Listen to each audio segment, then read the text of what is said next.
Well, our European story this season is quite simply split into two. Brilliant at home, atrocious away. But today, we're at home to one of the big boys. If we can get a result, it'll be a real confidence boost, as the rest of the nation is not really quality, but is scrapping away.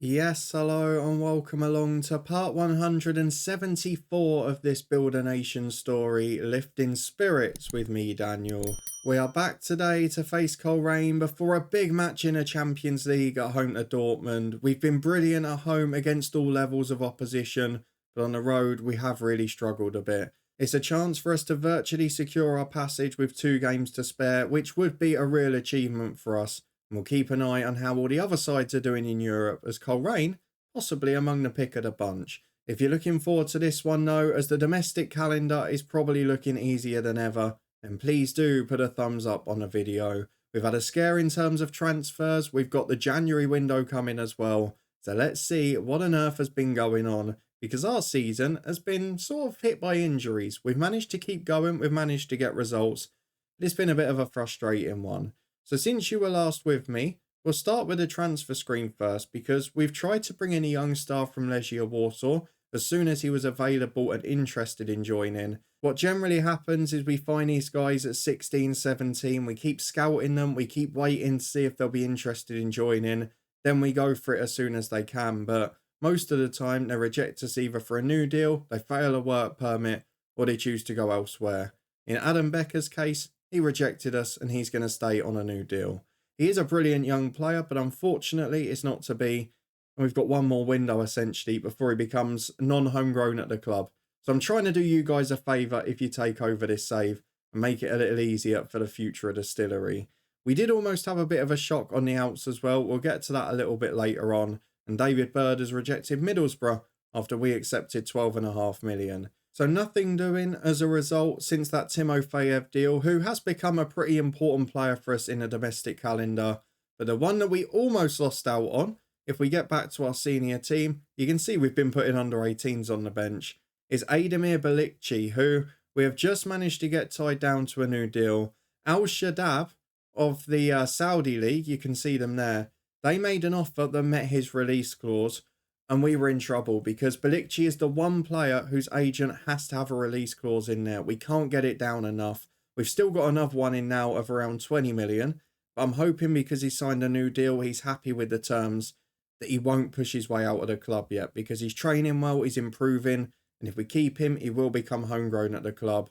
He's scoring 1 a game for us. He's been absolutely magnificent. And he has signed a new deal for now. So fingers crossed, we will be able to keep him for the rest of this season.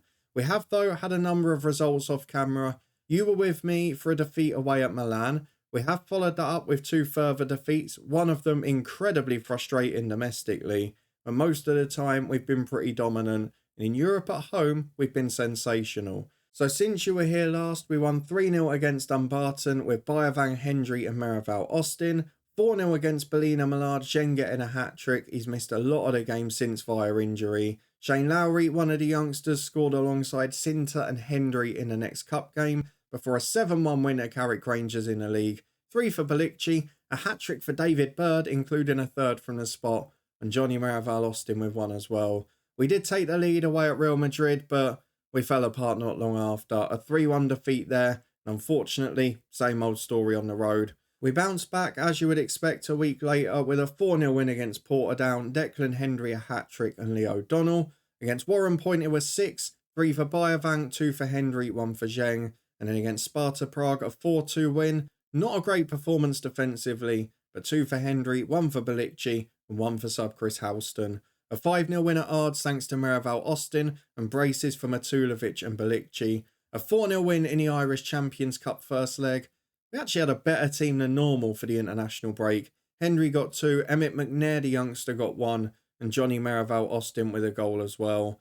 Then against Larne in the Antrim Shield, I don't know what to say. The red card curse struck again, a wild lunge from David Bird. We then conceded a penalty that was marked as soft and contentious in the 95th minute. We still managed to equalise a minute later, but then missed 3 out of 4 penalties, which was just pretty fitting for the day, in fact. Against Linfield, we won 2-1. Bilici and Matulovic with the goals there. Mackie, our Northern Ireland start, scored in between. Then possibly the result of the season, a home to Atletico Madrid, a 4-0 win, Merival, Austin, Bilici and a Hendry brace, but a scintillating performance. We were susceptible at the back again, but Ekon had the game of his life. A 5-1 win against Dungannon with a rotated team. Scully got a hat-trick after injuries galore this year, and Bayavang and Matulovic got one apiece. And then 3-0 in a second leg against Derry City, with Hendry's brace and an O'Donnell goal, getting us the 3-0 victory, 7-0 on aggregate. So out of one domestic competition, but we'll exchange that if we can get through in the Champions League. Today we will have to play a rotated side, because Tuesday is the one that matters. So let's go and get through to the fixtures. Coleraine away is the trip. We'll have a look at them and all the other sides' European fortunes when we get to our European fixture.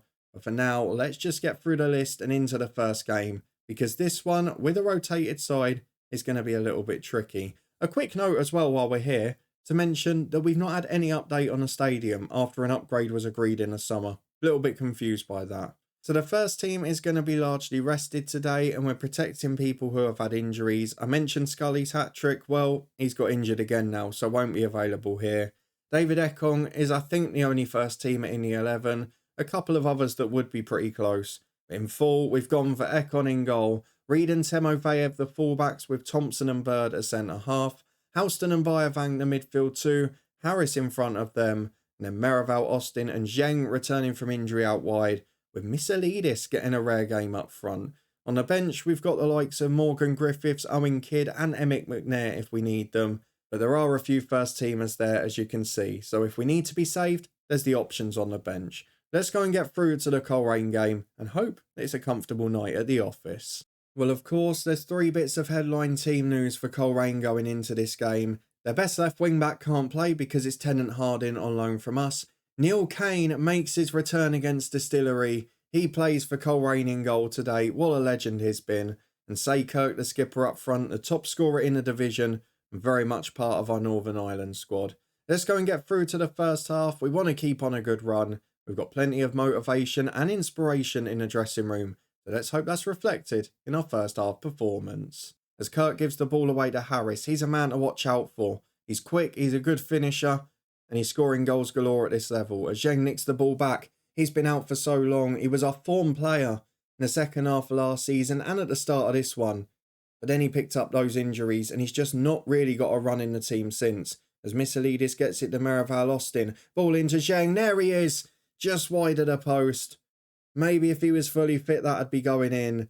A real positive start from Zheng. As Reed throws into Merival Austin. Delivered to Zheng again. Dougherty does well. He's experienced. He's a good defender. But he isn't the quickest. And Zheng should really rinse him as he does there. Gets to the byline. Cuts it back. That's a penalty kick. Dougherty forced into fouling him. The feet were too quick. It did look a bit harsh, I won't lie. But doesn't every penalty in FM23? Here's Johnny Merival Austin to take it. Neil Kane, the man in goal. And he ain't saving that. It's into the top corner. It's an 8th goal of the season for Merival Austin. He was one of those I was planning to move on. I've had to give him a new 1-year deal. Get him extended for next season. And we can sell him if there's a chance in the summer. Still only 28. He's doing well for the backup team. With the other injuries out wide and up front, he might be someone we have to keep. As Bird's at the back post from a corner. Macaulay can bring it away. Big ball downfield for Coleraine. And to be fair to them, after us, they're probably the biggest provider for our national team at the minute. Kirk's in there. Kane's on the outskirts. They've got Johnny Burns was there till recently, wasn't he? There's a few others on the cusp. So they've definitely got a fair few that we can consider. As Timofeyev puts a brilliant ball through. Bo Harris finishes it into the top corner. He's starting to really impress me. But Timofeyev showing his attacking quality there. A 2-0 lead, a dominant performance. And this should be no trouble. Coleraine can focus on Thursday. Oh, the big game curse has struck again. No, why did I say it was done? We're going through a spell where the curse is striking badly. It's red card after red card. And I don't know who to rest here. So on Tuesday night, we're missing Montero. So Bayavang's going to need to start. So he's the man I'm going to sacrifice. I'll put Bo Harris as the Mazzala. Biovank will be replaced by Owen Kidd in defence. And hopefully at 2-0, we can keep it going. I'm a bit worried about that change because they play 5 in central midfield. 2 number 10s, 2 centre mids and a holding midfielder. And I worry we'll get a little overrun in there. Maybe we need to hit them on the counter. Maybe we'll have to go diamond ourselves. A stringer gets in. Kirk is up. It's a great block, Timofeyev. I'm just going to drop to balance for 10 minutes. I want to calm this game a bit, stifle the opposition, and hopefully just settle us down. As Murphy's got the corner kick in again. Header in at the front post.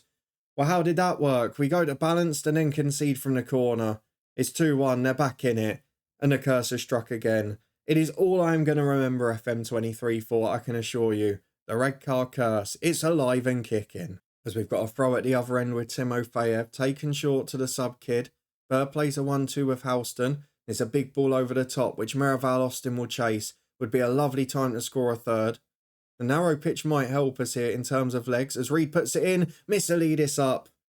And he's not really the striker we want up there when we're going to need to take chances. He scored, what, 1 or 2 this year at best? He's barely featured. And he looks a little bit leggy there as Doherty brings it away. Through ball towards Kirk, which Bird deals really well with.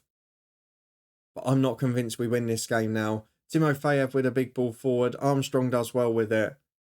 This could become an onslaught as Houston away to Zheng. Not sure why we need to see all of this. Just show me the main highlight. Doherty's going to chip it forward, is he? No. Back to Armstrong.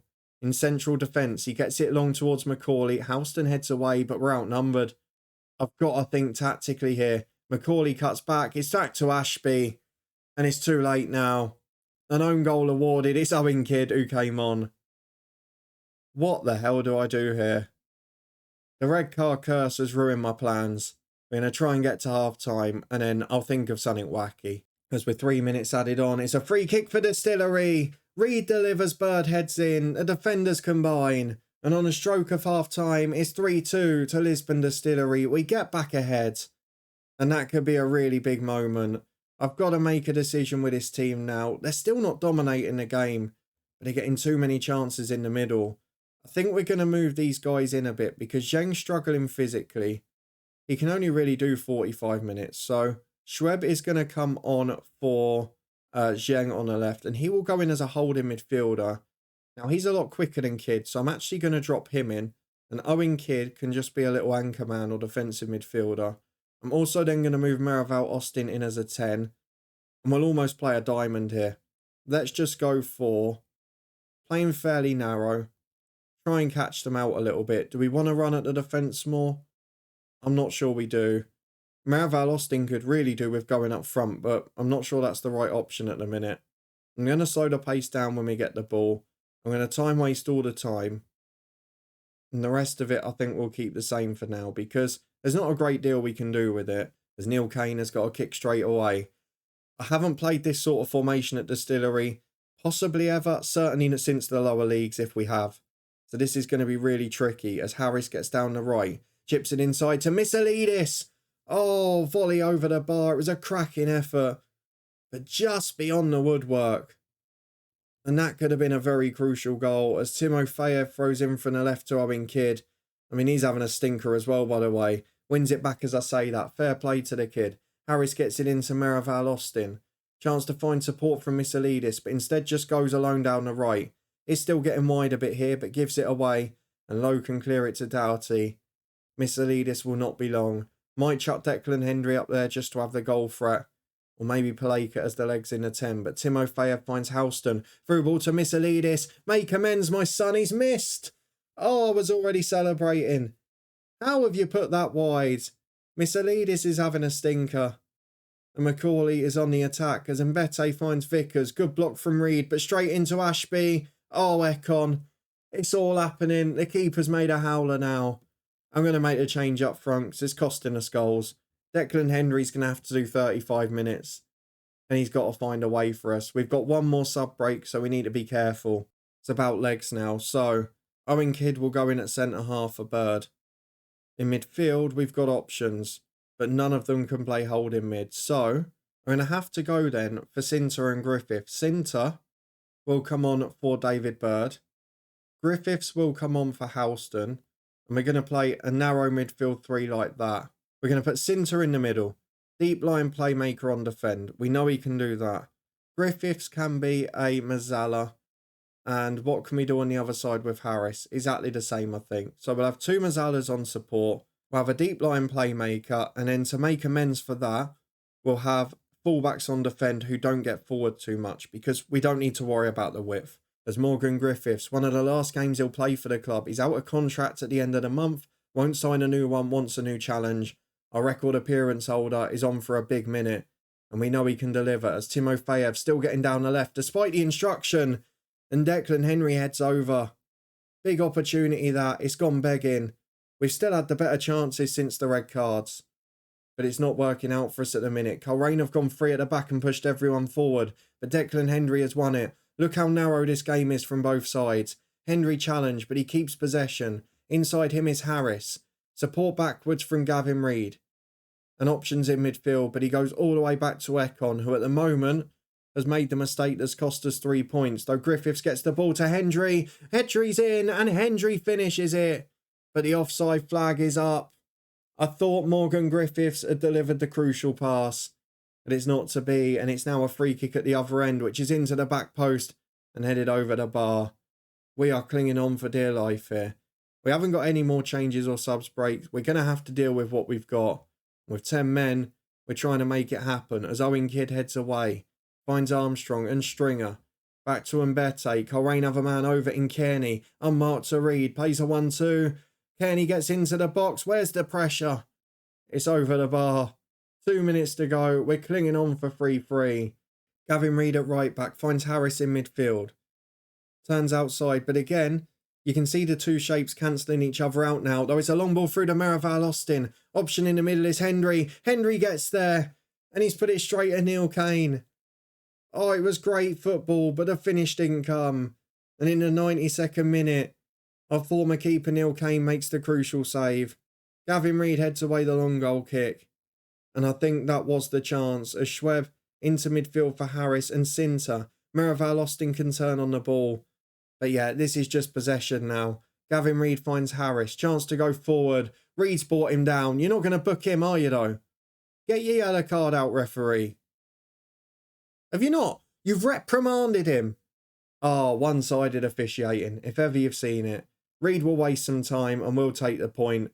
This would be a very good result in the circumstances. We've rested most of our team for midweek and we've kept the unbeaten run going. I'm happy enough. Not thrilled with the goalkeeping, not thrilled with the officiating. But a draw on the board, one of those days. The red card curse is back, but do not let it strike on Wednesday. Back in a minute to face Dortmund. Well, time to face Borussia Dortmund and find out what's been happening for the other Northern Irish sides in Europe. But first, let's get our lineup picked. It's going to be all changed for a sellout crowd at the Distillery. We're being held back in attendance terms by the stadium glitch again. We shouldn't be allowed to play at our home, but we currently are. So let's go and get our 11 pick. We'll run through that and have a quick look at how our other domestic teams are doing. Well, we've made one change to that team we planned to put out tonight, mainly because of the incident on Saturday. So Cameron Thompson stays in because he won't be able to play at the weekend. And Schweb, who played nearly half a game, who didn't expect to, he'll stay on the bench for now. He's upgraded officially to a wonder kid. He's had a couple of knocks already, so I want to protect his physicality. The rest of the team you could probably name. It's David Ekon in goal. No more howlers today, please. Freeman and Azier the fullbacks with Thompson and O'Donnell centre-half. Bayavang and Sinter in midfield, Matulovic and Paleka out wide, and Belikci behind Declan Henry up front. Of course, no Timofeyev, who's cup-tied. He'll be available for the knockout should we get there. And Zheng is on the bench, but not quite fit, and neither is Misselidis, but he probably wouldn't feature anyway. We've not got a great deal of depth up front, just Maraval Austin really that can come on. So Declan Henry will need to deliver. So far he has. Let's have a look at who the other sides have got and how they're getting on at the minute. They all feature on Thursday night, of course, as there we are in 12th place with 9 points. We have got alongside us from the nation, Linfield in the Europa League, who are on 4 points after 5 games and just missing out at the moment. Them and Derry City both seem to have a team getting towards the end of a cycle and both of them starting to struggle. Their results so far, well, it started poorly, but he won last time against Osijek, got a draw against Hoffenheim, and lost at home to both of the Scottish sides. The problem is they've got West Ham next, who they beat in that Europa Conference final a few years ago, and 2 away trips to Nice and Hammarby. That last one could be crucial. If we go forward to the Europa Conference League though, it's looking a little bit better for the Northern Irish sides. All of them in a very similar place in the table. Lana in 16th, Glentoran 18th, Coleraine 19th. All of them got 6 points from their 4 games. Verlan is 3 draws and a victory as they beat Breidablik and drew with Vaduz, AEK Larnakas and also with Vålerenga. They have got Apoel and Mechelen to come. I'd argue they need to win the Apoel one. In terms of Coleraine and Glentoran, well, Glentoran, they've had a decent start. Brian Stride getting the goals for them and Daryl Power, part of our international setup. But they beat Apoel, a good result for them. They also won at home to Kukariki. But on their travels at Hajduk and Stumgats, they've struggled on both occasions. Worryingly for them, though, they've got the hardest 2 games coming up. You feel they need to get a result against Maccabi Haifa, because Marseille looks tricky. For Coleraine, on the flip side of that, they've had a little bit of an interesting run. They have got a very winnable home game coming up. They're playing against Dila of Georgia. You would expect them to win that. A tricky one at Sturm Graz prior to that. They lost heavily at Olympiakos and were beaten at home to Utrecht. But they did win at Maccabi Haifa, and they also got a big win at home to Nordsjælland. So if they can win that last game of the group stage, they should be through to the next round. For us, though, it's all about the Champions League. Borussia Dortmund at home as we look to continue our perfect record. With this tactic at home in the Champions League, we've competed with everyone. Let's see if we can keep that up tonight. Well, I don't recognise too many players in this Dortmund side, but again, we are starting to see the resolution of some of the glitches in these big leagues because they've got a manager, they've got a full bench, they've got loads of superstars, but Jakic is the man to watch out for. We played against him with Northern Ireland at Croatia, and he was an absolute star. He's world class, he's on hundreds of thousands a week. He might be trouble for us tonight. So let's go and tell the lads to get inspired and get out and do it. And hopefully, if we get through the music, we'll have some positive first half highlights. Well, this has been a bit rubbish, hasn't it? As we've got the stadium glitch again. We've had goals galore in all of our home games at both ends of the pitch. 7-0 and 4-0 in 2 of them, and then that 4-2 with Sparta Prague. Here, we've not had a shot on target. There's not been a single highlight. And at half-time, it's 0-0, which we'll take, to be fair. We are trying to take the game a bit more to opposition at home in the Champions League, and so far, it's generally worked. But Dortmund, perhaps a different level of opposition. As O'Donnell gets the ball at the back to Bayervang. We are missing Montero as that key playmaker, but Sinter trying to replace him with Matulovic released on the left. Gets past his man, there's 2 in the middle. Chance to cross here, he cuts in from the left. Paleka's at the back post. And you just feel that had to be going in. It's a great opportunity. It's a brilliant run and pass. But that is virtually as good as an open goal. And he's put it the one place the keeper can save it. As O'Donnell finds Freeman and Paleka on the right. He gives the ball away this time. Not had a great start to the season, Paleka, when you compare it to last year. Though he is a natural left-sider. Though Friedel gets away. Ball into the box. Oh, there's Jakic.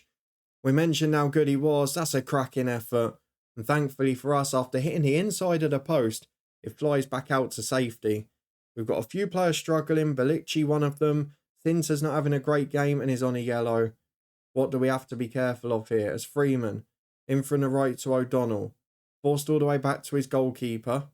With an hour gone, yes, we've had a shot on target now, but we're still getting outplayed. A release from Aziate is Matulovic, who's looked the bright spark. Cuts in from the left to Sinter and Bayervang. Chance to release Hendry. Ball back to Freeman. Thought he was going to turn and shoot there. Freeman loses the ball on the edge of the byline. And it's cleared downfield by Dortmund, who hold it up well with Vargas. This is where we're under threat. We get caught on the counter quite a lot. And there's a big switch to Dela Cruz as they make the pitch big. So weird seeing no fans in there and wasted opportunities for income as Thompson. Oh no. What a way to do it. Thompson is only in the team because he got sent off on Saturday. And he's dallied on the ball in his own box. He's been caught. I mean, he's a regular starter for Northern Ireland. He's played in major tournaments. He should know better. Though Bayervang straight down the other end. Adamir's shot is unbelievably saved. Tipped onto the post by the goalkeeper. How have we not scored there? Xavier will take the corner. And we'll think about what we do next, because that ball into the back post is not going to be dealt with. It's out for a throw on the other side. But for now, the only question is, how do we not get immediately level? We're going to make changes in midfield because they're needed. It's going to be Zheng on for Paleka on the right, I think. It's the only option because I'm going to need to put Meraval in number 10. We're also going to bring on Houston, who will come on for Sinter. And in fact, we'll go Bo Harris on the right. We've got a nervy, anxious left back, but his sub is unfortunately ineligible for this. Freeman on the right is 1 yellow from a suspension, but it's not a time to change your best team, is it? 3 changes made, 25 to go. I mean, in fairness, whoever's played alongside O'Donnell in this competition has struggled at centre-half. It is an area of relative weakness, but by next year, Schweb will be there, as Azier nicks the ball for Meraval. Now we've got to chase the game. Big ball out to Harris on the right. He's got a chance to cut in. Ball to Meraval. Wonderful play. Brilliant finish as well. I'm going to switch them round now because I think Meraval will cause more trouble out wide. And now Harris can give us a bit more solidity in the middle. But that has worked a treat. We're back on level terms. And at home, we're still looking a threat. As Thompson half clears the ball. Boyavang flicks it on. And it's back out to the edge of the box. Dortmund definitely got a menace about them here. Out to the left-hand side. It's a chance to cross. Cut back to the edge of the box. Umit gets in. Straight away he scores. Straight away he scores. Ekon commits. Does not get anywhere near it. And it's 2-1 to Dortmund. So frustrating. Well, just under 15 minutes to go. We've won a free kick on the left, which Matulovic takes quickly. Boyavang heads over. The defenders hadn't even got forward. We're going to take Freeman off for Gavin Reed. Ekon is having a stinking little run. Thompson has struggled again. I don't know what to say. Matulovic is knackered. I'm going to have to take him off. We'll give Zheng 10 minutes to shine. He's been a star before. He's electric quick. Let's just hope he delivers. I'm not sure that we're going to get anything out of this. And it's going to be our first home defeat in the Champions League, which again leads to its own problems. We're going to have to get a result in one of the last 2 games because 9 points will not be enough. We've seen that before. And despite the changes to the squad, yes, it's a younger team, but it's a better team. I say that on paper anyway. It's not doing any better in Europe, which is the real testing point for it. Add to that, we're out of a domestic trophy and it's not been a great start. And I don't even know what some of these lads are doing now. You're passing it straight into the path of danger. Come on, you're better than this. As we go into 5 added minutes, we just need a breakaway goal. A point would be a great result. 10 points would be us through. But for now, it's the nervy wait. You can see the players that have been poor at the back. It's so frustrating. And Dortmund have been allowed to waste 20 seconds there before taking. Ekon punches it away. And it comes to nothing. An even game will finish with a 2-1 Dortmund win. Thompson makes the mistake at the back. Ekon chooses his day for a stinker. And unfortunately, despite doing ourselves proud, we lose 2-1 to Borussia Dortmund. Let's go and see just how good they are. And then we'll play in the next episode. Well, to be fair, Dortmund haven't been near winning a Champions League, so I don't think we can say that that was the biggest opposition. We just crumbled on the night. We have got a double-header coming up to finish it off. It's another Bundesliga side in Bayer Leverkusen and St Etienne away in late January. And we've now got to get a result in one of them, or we could go out of the Champions League. That would be a real disappointment. Hopefully, a month and a half more improvement in our team. A few players coming in January perhaps, and Timofeyev not far from being able to be registered. But that was really disappointing, and I felt like we should have got something from the game. If you did enjoy it though, seeing my pain, the red card curse striking again, then please do put a thumbs up on the video. If you didn't see it yesterday, up in the eye above, we did have a special save ideas video for FM24, a few rebuilding challenges across Europe that you might want to take on. In the meantime though, subscribe and stay up to date with daily FM23 content. Don't forget, this save is daily this week. Every weekday at 3:30, we're going to get in another season and a half. And of course, there'll be more FM24 related content over the weeks to come. So keep your eyes peeled for that. There's more up in the eye above if you want save ideas. And you can follow us on Twitch, the Football Podcast, and so much more for regular content. The link to pre-order FM24 is down in the description below. Thank you to everyone who has supported via that link so far. And I'll see you back here tomorrow at the same time as we try and get through in a Champions League.